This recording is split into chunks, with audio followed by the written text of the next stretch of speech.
Alrighty guys, Matt back here with another video for you guys. Appreciate y'all for watching this. I'm actually able to get on here this morning and do a detailed descriptive video for you guys. We do have a lot going on as far as the weather. We were hinting at that last night on stream. If y'all were watching our stream, our weather coverage for parts of the Central Plains last night. We had a couple tornadoes last night, nothing too crazy, a couple touchdown. We weren't looking at anything ridiculous or extensive, which was some good news. But going forward over the next 3 days here, we're going to be talking about significant severe weather as well today, tomorrow, especially tomorrow and into Tuesday. If you guys can also see on your screen here, we're also going to be looking for those orange and that yellow highlighted area down at the tropics, and we are watching two storms in the Gulf this week and in the Eastern Atlantic that will be having the potential to become one named. We could have Alberto, and we could have Beryl here before the end of the weekend is over, or before the end of next week is over with. We could also be looking at a landfalling system possibly in Texas and also in Florida as well. So we've got significant severe weather to go over this week, and then we've got a heat wave, and then we've got flooding, we've got tropics. We got a lot of stuff going on with the severe weather. So guys, kind of buckle up here as we go into this forecast for today. We will probably not do a live stream today. I haven't made that decision yet. We'll probably be doing a live stream clearly for tomorrow, as we'll have more significant elevated risk. There is also an opportunity when I post this video this morning that these risk zones get changed throughout the day as they update. So be mindful of that. If any of that happens or anything crazy happens, we might do another video post for you guys this afternoon. All right. Go ahead and dive into this. We'll talk about the tropics here in just a minute. For today, we already have ongoing showers and storms from leftover from last night up here where our low was across parts of Wisconsin, as we have as of right now, and into parts of UP Michigan. We got that trailing cold front kind of extended back down here. We've got showers and storms into parts of like Topeka this morning, Oklahoma, parts of scattered storms down into like northern and central parts of Dallas. Nothing too crazy at all. Now, we do have a marginal and a slight risk of severe weather today. I would still not be surprised if we get some type of small enhanced risk upgrade due to hail. This is a hail and a wind-driven event today. Not really looking at a tornado risk. I do think that the tornado parameters are there, but they're probably going to be in a different storm mode. We're looking at more of a linear storm mode today than supercellular, so this is why that tornado risk isn't too crazy today. But like I said, I'm making this video this morning. That could change this afternoon if conditions kind of deteriorate or sooner or change in general with storm mode. But the idea of today is going to be wind and hail. We do have a level 1 risk of marginal weather of severe weather all the way down into parts of the Mexico-Texas line. This includes West Texas up through Amarillo, into western Oklahoma, the Panhandle there, western Kansas, parts of southern and eastern Nebraska there, and then into Iowa. We've got Chicago in this, Illinois, northwestern Indiana, parts of western Michigan. All of Wisconsin is in some type of risk zone today. That includes Madison all the way up to UP Michigan and into parts of the Canada line.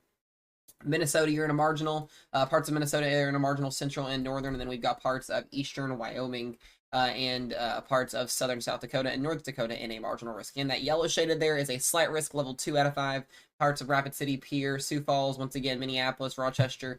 You guys up here in the Northern Plains are going to continue to see this day-to-day severe weather, and we're talking significant severe weather tomorrow and also on Tuesday as well, possibly, that will be ongoing. So this is going to be a continuing conversation for much of the week here. We're just going to have these spurts of these day-to-day severe weather events. We've been talking about that, some significant severe weather and some non-significant in a sense of how high the levels will be with the severity.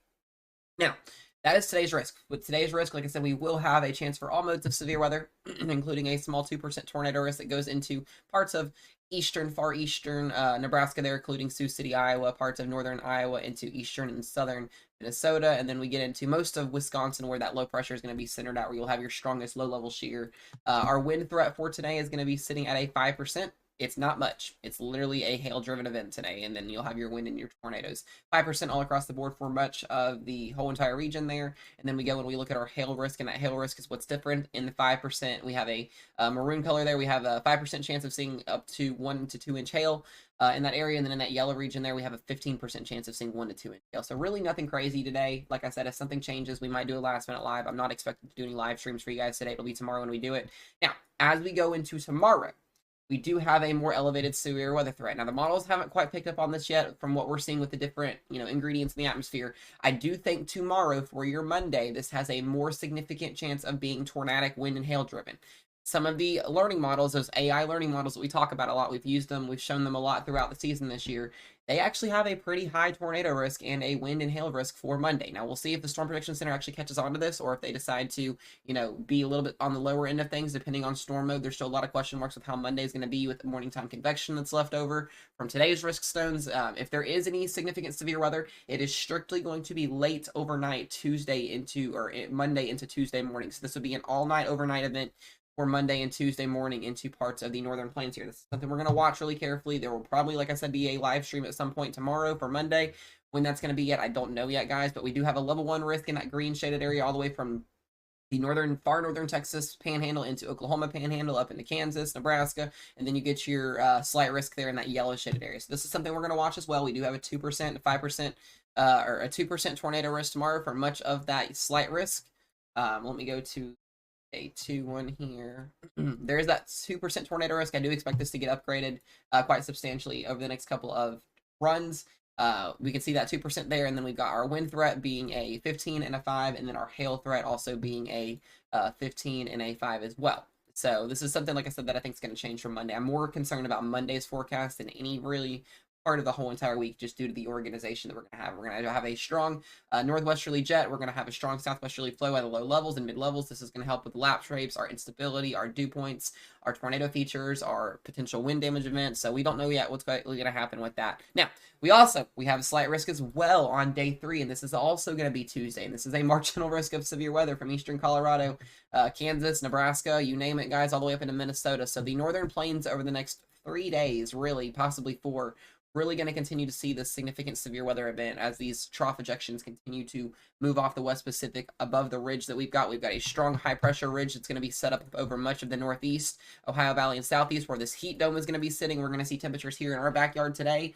96 degrees is our high with a heat index of 108 potentially. So you can see that humidity really playing a factor, and just in general, the heat in general with the temperatures, the air temperature. Are going to be a pretty substantial event. We've got heat excessive advisories from much of the Northeast and in this parts of the Ohio Valley, so be mindful of how much time you guys spend outside as well. I do want to make that known that excessive heat is a problem. You can collapse, you can pass out, you can have a lot of injuries when it comes to heat. So make sure you guys are taking care of your bodies out there as we go throughout the really the next couple of days and into the next couple of weeks, and we're into that summertime pattern. So this is something that we're going to have to watch pretty substantially. Now, let's go ahead and let's go look at what the models are putting out. And we'll go look at our latest run from earlier this morning. We haven't quite finished our 06 run yet. So we'll just kind of give you guys a brief instance of what we're looking at here. Now, this is from earlier this morning, so we're going to have these showers and storms already out of here. But the idea is storms will start to fire off for today. Let me pull our other risk zone up from today. Storms will start to fire off later this afternoon. We'll have a couple storms that could fire off in northern Iowa, northern Missouri there, maybe into Chicago around 8 o'clock tonight, so little clusters of storms possibly. But you can see the overall main event isn't really until closer to midnight tonight. We're starting initiation around 11 p.m. and you can see kind of a mesoscale convective system, basically an MCS, a windbag event basically with hail and maybe a brief spin-up tornado or two around that midnight to 4 o'clock time range in the morning, and then this will work its way east into Minnesota. So like I said, tonight's threat really doesn't start until midnight with generally couple of storms that could be possible in that green marginal risk from Texas up to Chicago. Just be mindful overnight tonight if you're in Minnesota, if you're in South Dakota, Iowa, Wisconsin, that there will be some rumbles of thunder, some severe weather potential. And then as we go into tomorrow, we'll have that low kind of sitting right over top of the northern plains, and this is where I really think tomorrow is going to be a factor. Any storm that could be isolated or discrete tomorrow is going to have the potential to produce, I think, a significant tornado, damaging winds, extremely large hail up to maybe 3 to 4 inches in diameter. So tomorrow is a waiting game to see what's going to happen based off of today. If that low can organize and we can get more discrete supercells tomorrow, we'll have a way bigger risk zone than what we've already got right now for your Monday. If this, stays, more linear and less discrete, then we'll have more of a wind and hail event and less of a tornado risk. So this is something to be mindful of, but strictly, if tomorrow does go the way I think it's going to go, we'll be doing overnight coverage well into the overnight hours for your Monday and Tuesday. And on top of that, if you guys can see what's going on down here in the tropics, we now have a 30% chance of a tropical system developing. This is the 30% chance of getting a named storm here in the next 7 days across your Bahamas, the Eastern Atlantic here. We're going to be watching for a little low to develop off the coast here, possibly make its way up to Jacksonville, maybe Miami. All the models are pretty much hinting at this going on a northeasterly track or northwesterly track towards Jacksonville. Is this going to get named? We'll have to see. We'll figure that out later on in the week. And then the storm we've been really talking about now is this low that's going to be developing down here in the what's called our South American gyro, Mexican outside of the Mexican coastline here. And this is something that's going to be watching very closely here just in general over the next 48 hours, as we could have our first named storm of the year here very, very, very soon. Like I said, this would be Alberto if this gets named. I really think if we get a named storm, this would be here in the next 48 to 64 hours, really sooner than that. The models do have a potential quote-unquote landfall around the Houston area, potentially even as far south as, Mexico, the Mexico-Texas line down there, maybe near Corpus Christi. There's a lot of still model differences on what's going to be happening here for your Tuesday forecast and into Wednesday. And this, if right now, if the models trend the way they're trending, this would be an overnight quote unquote landfall here in eastern Texas. So this is something we're going to watch pretty substantially here. We are expecting a heavy rainfall event, a flash flooding event to occur across much of Houston, southeastern Texas, there in the parts of Louisiana. We're going to be seeing already, you can see here on the Triple HR run here, this only goes out 48 hours as far as this model run goes, but already seeing that push, potentially a low developed here by Tuesday, 1 o'clock in the morning time frame. This is subject to clearly change, but we have a 60% chance of development of a named potential storm here in the next 7 days, and now a 10% chance in that 2 days. So that 2-day chance is now going up with confidence increasing. We also have an area in the Pacific we're watching, 20 and 20 there of 2 and a 7 day development region. So just a lot of stuff to worry about as far as weather goes this week. Now, one more thing I wanted to show you guys is going to be the tornado parameters. I always like to show these because it just shows an idea of where the spin is going to be at with these storms over the next couple of days. And if we're looking at the potential for tornadoes today for your Sunday afternoon here on this lovely Father's Day, still trying to get used to the fact that it's Father's Day and that I'm a dad now. So if anybody doesn't know that, I'm a stepdad now. I moved here with a girlfriend and the kiddos, and I'm being the dad role. So this is the first time I've actually got to be a part of it, which is a little bit interesting to me.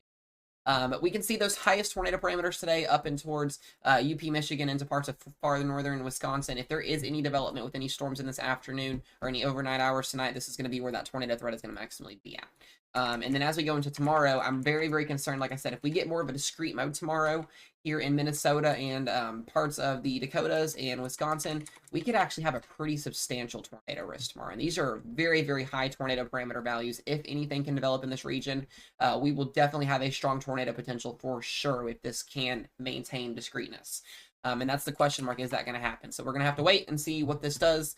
Let's go and look at the general model pictures and kind of give you guys an idea on what we're looking like. And I want to show you guys what that satellite imagery looks like for the Gulf of Mexico right now. And right now, you can see here, nothing organized. And what we're going to be watching kind of in this area right here, got a little bit of convection that could be developing off the Caribbean here. This is something we're also going to be watching off of the gyro is what we still like to call it, off of the southwestern Gulf of Mexico. So anything that can develop here in the next 48 to 64 hours plus is going to have the chance to potentially become a named tropical depression. If anything, I think if we get anything, the highest ceiling right now would be a tropical depression, maybe a storm. If it gets to that point, we'll just have to wait to see what happens over the next couple of days.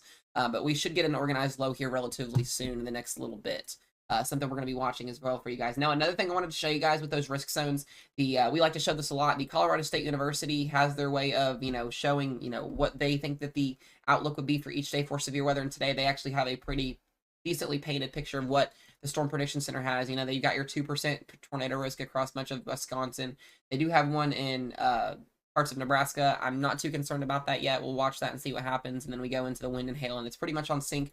Now, tomorrow's the different story. This is why I think tomorrow's going to have the potential to be more discreet. The Colorado State University Learning AI machine models do have a high-end tornado risk happening. I would say high-end, but a more of a mediocre tornado risk happening tomorrow. Wind and hail would be the same as well. This tomorrow would be a enhanced risk of severe weather if this was issued by the Colorado State University.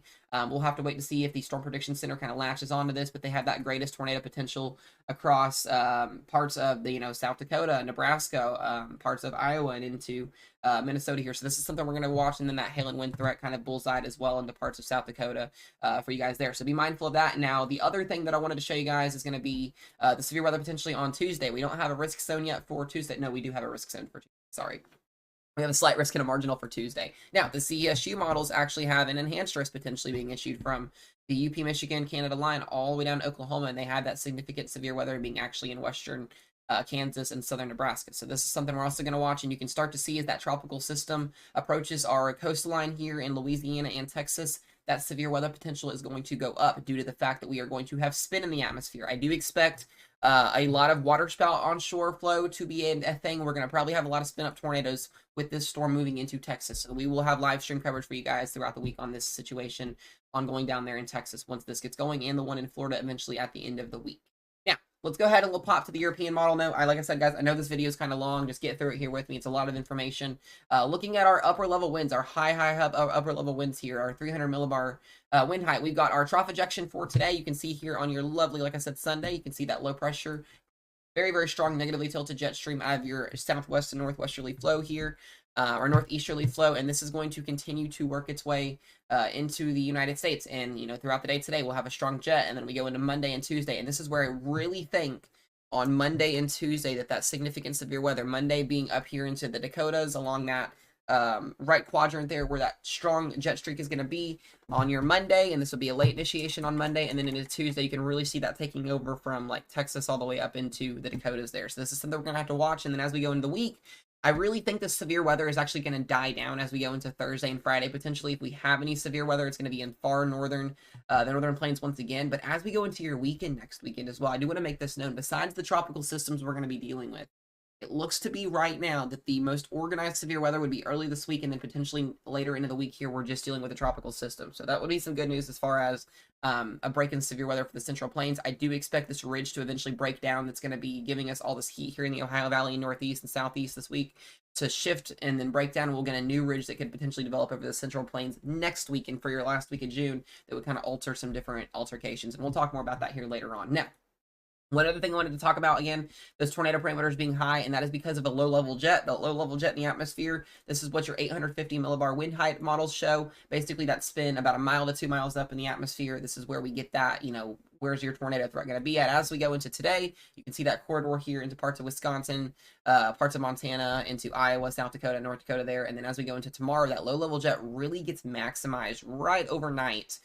Really after midnight into parts of Kansas, Nebraska, Iowa, South Dakota, Montana, Wisconsin. And this is where we're going to see that potential tornado setup if storm mode can stay discreet. And then as we go into Tuesday, you can see that jet streak spin. You can see our tropical systems down here at the bottom of your screen as well entering. And so, this is just something we're going to be having to watch out for. Now, one more thing I want to show you guys, and then we will wrap it up here for the day. Like I said, there's that low sitting up over the northern plains for today. You can see kind of this day-to-day severe weather. Nothing really getting organized here until we get to tomorrow. You can see across the northern plains once again here from Wisconsin to South Dakota that we're going to be seeing that whatever wind event and tornado and hail event happen today and tomorrow.